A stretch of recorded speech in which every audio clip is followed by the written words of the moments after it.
Je lis du livre de Daniel, chapitre 2, au verset 22 et 23, ce qui suit. Il révèle ce qui est profond et caché. Il connaît ce qui est dans les ténèbres, et la lumière demeure avec lui.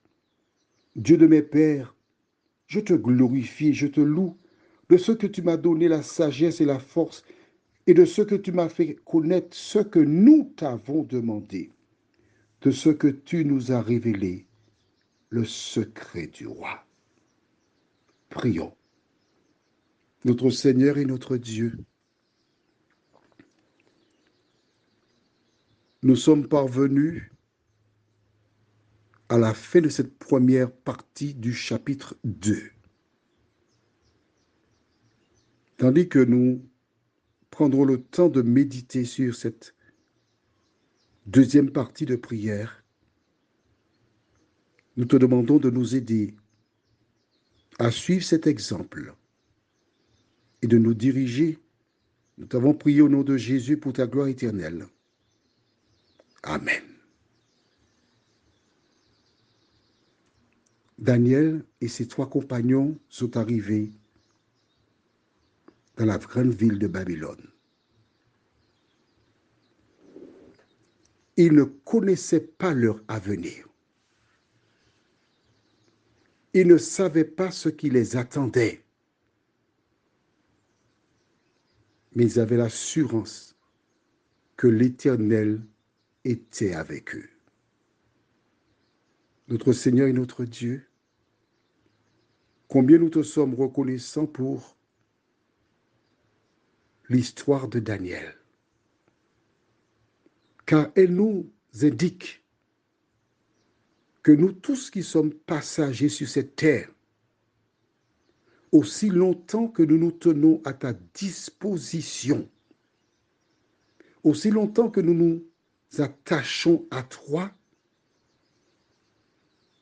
tu as le pouvoir d'ouvrir des portes. Tu as le pouvoir de nous recevoir et de nous utiliser pour ta gloire et pour ton honneur. À travers cette histoire, je voudrais rappeler que n'était-ce la fidélité à l'éducation reçue de leurs parents, la fidélité de leur foi en Dieu,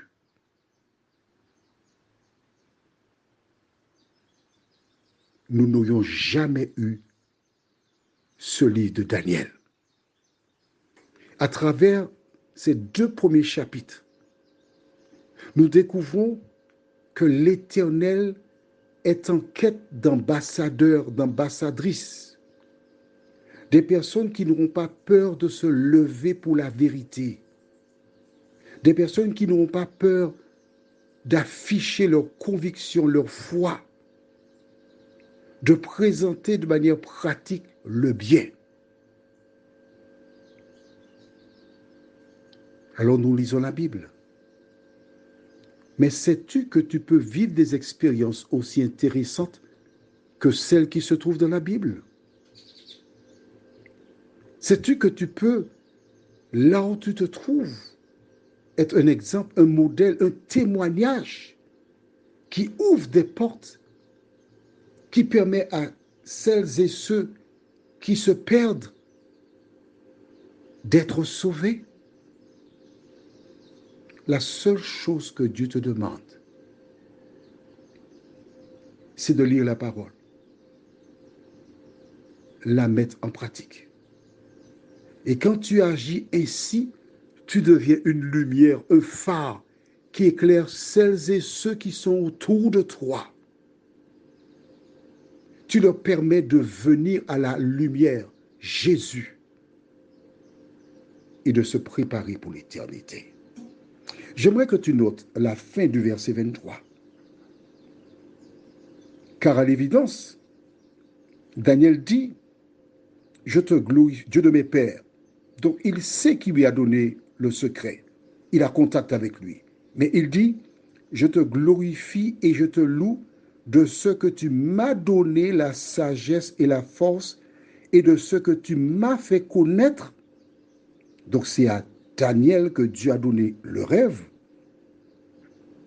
Mais ce que nous t'avons demandé, ce n'est pas la prière de Daniel qui a été exaucée, mais la prière de toutes ces personnes qui étaient avec lui, donc ces 3 compagnons, au moins, c'est ce que nous pensons de ce que tu nous as révélé, le secret du roi. Est-ce que tu vois qu'il ne dit pas moi, mais il dit de ce que tu nous as révélé. La révélation n'était pas seulement pour Daniel.